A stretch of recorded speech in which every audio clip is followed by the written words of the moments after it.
Israeli প্রধানমন্ত্রী Benjamin নেতানিয়াহুর বাসভবনে গুপ্তচর ক্যামেরা স্থাপন করেছে ইরান। এমনটাই দাবি করেছেন ইরানের সংসদ সদস্য মোস্তফা জারি। তিনি বেশ জোর দিয়ে বলেন, তার এই দাবি শুধু অনুমান নয়, বরং নির্ভরযোগ্য নিশ্চিত তথ্য। মধ্যপ্রাচ্যের সংবাদ মাধ্যম মিডল ইস্ট মনিটরের প্রতিবেদন অনুযায়ী সামাজিক যোগাযোগ মাধ্যমে একটি পোস্ট দিয়ে এসব লিখেছেন মোস্তফা জারি।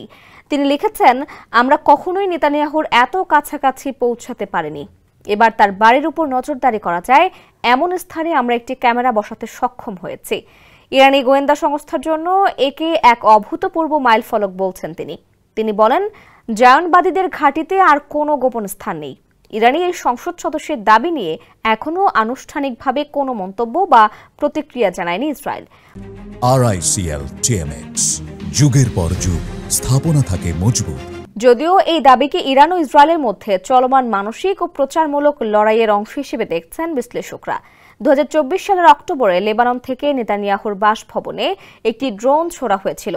ধারণা করা হয় ইরান সমর্থিত গোষ্ঠী এই হামলাটি চালিয়েছিল, যদিও সেই হামলার দায় কেউ স্বীকার করেনি।